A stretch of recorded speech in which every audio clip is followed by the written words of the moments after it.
What's up, guys, and welcome back to That Chick Angel TV. It's me, Angel, and my husband. What's happening? Marcus. I know this is not the podcast. The podcast is coming back. We got some new equipment, so we're going to bring that back here soon. But I decided to do a little video to talk about our labor and delivery of our newest addition to our family, Amar, who's over here fighting me under this blanket. But before we go into that story, you guys, if you haven't subscribed already, please like, subscribe, share, all that comment. stuff. Make sure you click the notification bell so you'll know when I upload new videos. We've been doing family vlogs again, so for those of you all who requested it, thank you for getting me to 50,000 subscribers. Absolutely. So it took y'all so long subscribing and stuff. Yes, come on over. So anyways, we had, for those of you all who are new to our channel, we have 4 boys. Our newest boy was just born on the 29th of July, and he was born vaginally, and we just wanted to share a little bit of what you don't catch in the labor and delivery vlog. So we get to the hospital, they check me, and I had not dilated at all. not a smidge. 12 days past due. Yeah, had not dilated, which only had me worried just a little bit, because when I was when I have twins, and we have twins, when I was induced with the twins, I had dilated already a couple of centimeters, 3 centimeters. I mean, most people are dilated by the time you get to the hospital at that stage, ain't they? No, sometimes you're not. No, some people aren't. And so that's the reason why I was a little bit worried, because I was just like, now my body should know what to do once it's induced. But if it's not, then if it still stays closed, that means I have to be getting a cesarean if my body didn't respond. Yeah. So, and so they started me on Pitocin, and I was rolling with those contractions. I was doing great. At least I thought I was. Yeah, but Mama said you were. Yeah, I was like. She's handling this. She's a beast. Oh my God, she's handling these contractions. Yeah, I was doing well. Like, I really felt like, okay, it's possible. So for those of y'all who didn't know, my goal was to have a non-medically, like, medicine intervened she was labor. trying to have early on. She was trying to have a baby here at the house. Let's let y'all know where she was trying to go with this. I didn't want a home birth, but there are aspects to a home birth that I really like. Just to give y'all a perspective of how natural she was trying to have this baby. I was like, this is my last baby. I really want to experience what labor and delivery was. You know, it's a very different process for a lot of people now. And I was doing okay, and Marcus was like right there. What's hilarious is that with our first child, we took we took Bradley classes, which are actually really, really good. I feel like it informed us on a lot. And we had a concept of what he could do to help relieve me from pain. And because when I'm in pain, I get really hot, and I don't like to be touched. However, we realized, touching me on my back might be actually helpful. A lot of you all know, like, to relieve contractions, you can, like, press on a person's lower back. Yeah. And so the nurse was like, yeah, Marcus, you can press on Angel's lower back. She was like, stop it. He touched my lower back. Right. It felt like his hands were on fire. Literally, it felt like somebody had lit matches to your hands. You were like, now let me touch my wife. So it was unfortunate because I couldn't really, no one could help relieve me from the pain. The nurse, but her. Yeah, I was able to push on my lower back, and it helped a whole lot. And the nurse had put, okay, he's probably gonna throw up. The nurse had put some, what was it, mint, peppermint, and something. Peppermint oil and something in peppermint oil. I was surprised that I didn't get nauseous from the smell. I was afraid. I thought about that too. I was like, oh my God, if she makes me throw up by putting this on my back. Something that she did suggest that was like really, really helpful was for me to stand in the shower. Yeah. That was amazing. Okay, so rewind. As I am dilating, I make it to 3. I'm still rocking and rolling. As I'm traveling to 5, these contractions are like, okay, all right.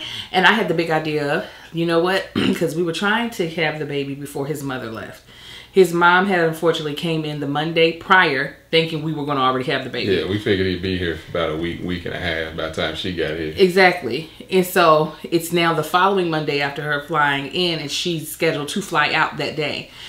So I have the bright idea of, why don't I stand up to help these contractions move along? And sure enough, when I stand up, the contractions, God bless you, are coming faster. And I'm dealing with them okay. That's when he tried to touch me and I was like, no. But I realized standing up, the best way for me to deal with the contractions was to arch my back. Like anytime I was having to do the contractions with my legs bent or close to my body, it hurt more.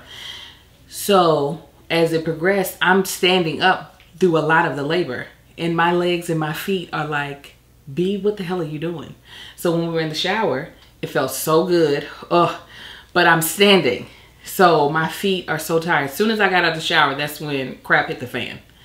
The contractions were so unbearable. What were you thinking? What were you thinking that whole entire time? He was like very attentive and quiet because he knew not to piss me off. But I don't know like what at all you were thinking. I'm thinking nothing. He was just like, oh. Going through the motions. You got your wish. Remember you wanted me to be in the water with you? I was standing right there at the shower. He was standing by the shower. You weren't in the water. No, I wasn't in no damn water with you. Yeah. But, yeah. You could have got in there. You're right, I could have. You just took off your shirt and been like, let me hold your and I was stomach. just as much support, wasn't I? You okay? Mm-hmm. Yes, yes. Want some ginger ale? So once I get out the shower, the contractions are unbearable. But I'm just like, okay, let's try walking the hallway. Now, here's the problem. Now, I'm glad Marcus listened to me.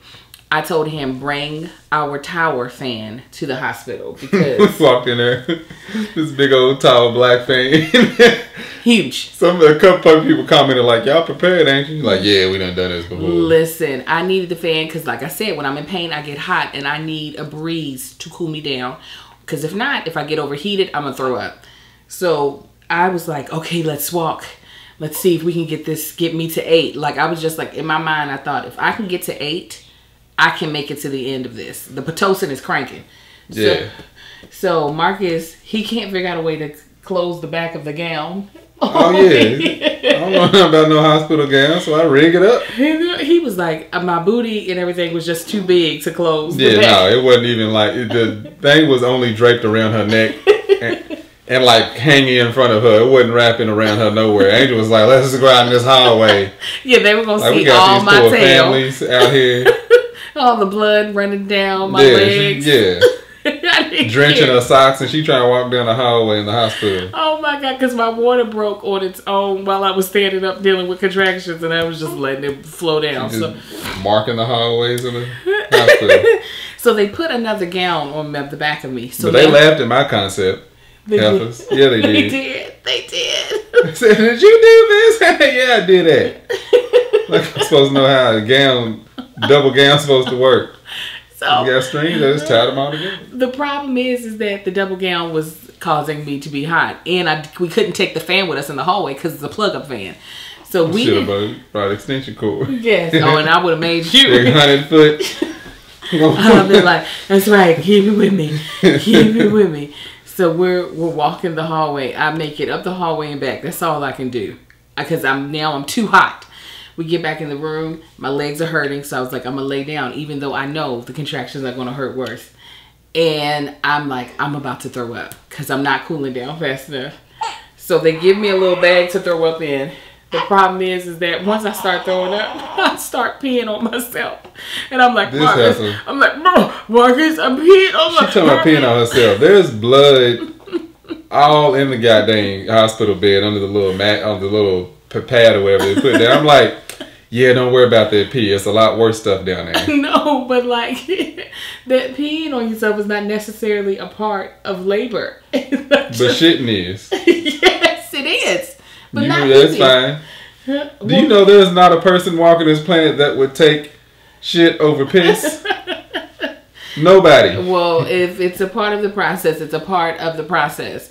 And she was worried about the pee. Yes, I was like, I'm peeing on myself. And at that time is when my doctor walked in and was like, so why don't we get an epidural? Why don't you get in there? Like asking her, like, why are you doing this to yourself? And they checked me and I was only at 6. That dashed every hope and dream. I just couldn't. I should have, but in the moment it was too heightened, asked him just to turn down the Pitocin. But I also had the goal of, let's try to have this baby before my mother-in-law catches her plane. Yeah. So once I had the, oh my God, that lady took forever. The anesthesiologist. She's awful. Oh, she just took forever. For the second time. Forever. And not two epidurals at once, but we had her. I had her with little Marcus. Little Marcus.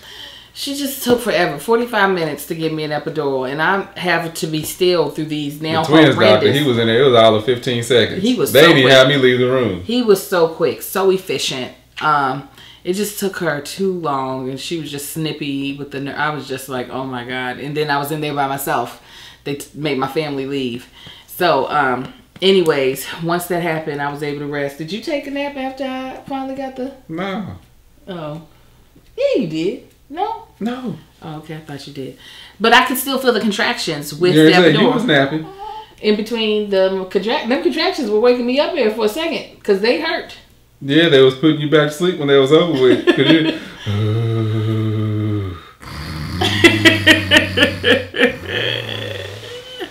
Don't be mad. I had a lot of work ahead of me. You would have been asleep if you gone through the trials and tribulations I was going through.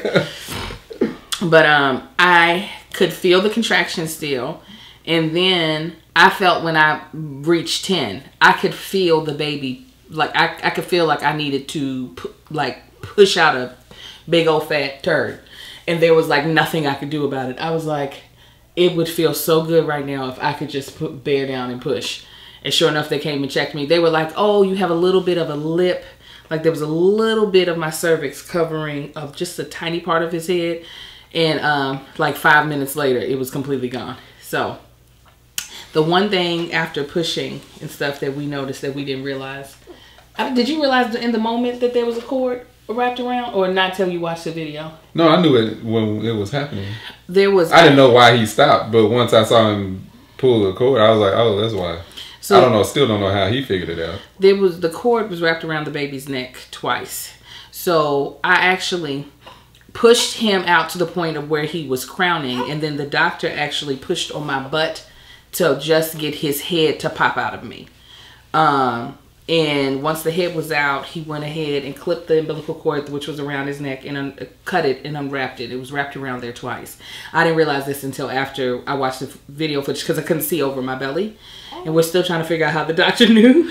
Yeah, because he didn't see nothing. There's got to be a way. We just don't know how. But he knew that was going to happen. For a reason. Yes. I didn't tear. I didn't rip. For the third pregnancy, my doctor is dope at that. And making sure. Oh. Shut up. Don't you say that to the baby.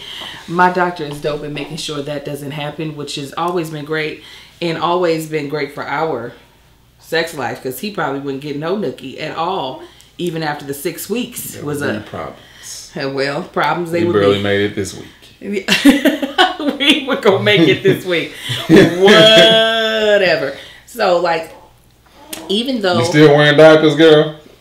Yes. Come here. Got them. Let's rip that off. We got another one. We got some Huggies somewhere around here. Even though I didn't get the delivery that I wanted, I can't complain. Like, it was very easy, very painless. Now, this is one thing I want to ask you, and then we'll close because my husband got to get ready for work. Y'all see me over here struggling. He'll be fine. Like, over here moving, trying not to doze out. So, again, for those of y'all who don't know, I chose not to allow the doctors or the nurses to tell me the gender of the baby. Now, at the 20-week ultrasound, the doctor knew this, so he was not purposefully showing me anything. Literally, this was within a half a second. He ended up going by the baby's bottom, and I instantly see penis and testicles. Like, I have 3 other boys, so I know how to spot penis and testicles in an ultrasound. However, even when I saw that, and you all who have been like loyal followers, you saw the podcast where I break down crying because I'm like, I think we're having a boy. Like, I know what I saw. I did not answer that. You don't know what you saw. He always wanted to know the gender. He never agreed not to know the gender. I was nice enough. Part of me wishes I wasn't. I was nice enough to sign over the medical record because literally, had I not signed over my medical records, he would not have been able to find out. When you came home with that ultrasound, I'd been like, yeah, I know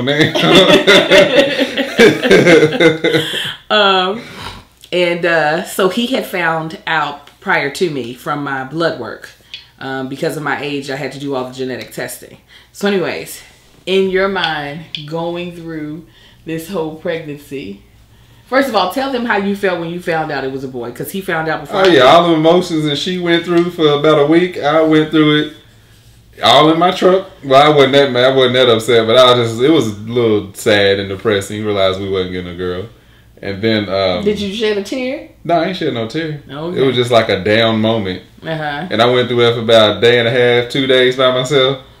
So I got to whip it together. Yeah. You got to pull it all the way together. Yeah. Did at any point in time during that process, did I ever ask you, like, are you all right during those I think you did a couple times. Oh. Ain't no telling what I told you. Like, stomach ain't right. Ate something I shouldn't have. I don't know. So I didn't find out until the baby was coming out that Marcus definitely knew. I told him there was 1% of me that thought he knew because he wasn't in a huge rush for this baby to get here. And if he didn't know, I think he would have been like, all right, it's time. Because I want to know what we're having. Probably, maybe. So, or I just went by that ultrasound. How difficult was it for you? Twig and berries. How difficult was it for you to keep the secret? Oh, it was difficult at first. Like at work, I slipped up a couple times because I was like talking about so when then I'd be talking, or she, I could pull it around people that don't know us. But if I said it around you, you would have figured it out. I would have been like, but I had to get like all of that out of my vocabulary and all of this. Like you don't never talk about baby. You right. I just ain't thought too much about it. He didn't talk about that baby at all. Did it ever like hurt your heart to hear me be like, now if it is a girl? Nah. You were just like, it's dumb idiot. Nah. I figure she's strong enough. She faces so much disappointment. She can handle it. Oh my gosh. Oh my God. I think the Lord allowed me to see what I saw just to prepare my heart so that when Amar came, I was just like, yeah. Even though I had the hopes of a little girl, I knew that God was giving me my fourth boy. So, I mean, and he's the easiest baby we've ever had. Like, so I definitely ain't good playing. Here screaming her ass off right No, now. she wouldn't. If she would have been precious too. Well, guess what? You don't know that. No, I do know she would have been precious. Yeah. But I love my little Amar angel, so I'm not mad about it. So that's pretty much our labor and delivery in a nutshell. If you all have any, I didn't get my scrubs. That's all he cared about. It's not all I cared about, but that is one of the most important things that I forgot to ask for. The nurses did really good at, abiding by my wishes and being very cognizant of the stuff that we went through with the twins. Yeah, we didn't let them forget.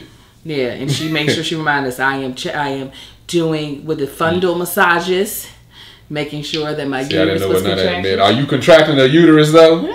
She's like, yes. All right. Was there ever a time that you were worried at all during it? During? I don't know. I don't think so.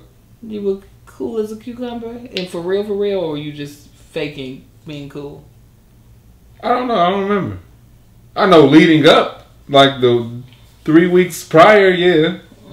But then I'm trying to think. I don't think I was. Oh yeah. Long story short, mother-in-law, she was boarding the plane. Yeah. As the baby was being born, so she didn't. Long story short, how long you been talking? Oh my gosh, you guys! Again, please. So mama still ain't held the baby. She still hasn't. So we're gonna get her to come back out here so she can play with her. What is this? Her something grandchild. We've made so many of them. Her eighth grandchild. 5, 6, yeah, 8. Yeah, my mother's 12. Your mother's 8. All right, guys. And no, we're not having any more babies. Nah, that's it. This one, his twig and berries, are about to be berryless. Yeah, I got my YouTube video. I took some notes. I'm going to the bathroom with some ice. I'll be all right. And be done passed out, bleeding all across himself. Get done though. All right, guys. Please make sure you like this video and subscribe to our channel and share our channel with everyone you know. I would love to hit 100,000 subscribers by the end of this year. All right, guys. Well, we'll talk to you later. Say bye, Amar. He's over here eating. All right, dude. Yeah, have a good one. That chick angel.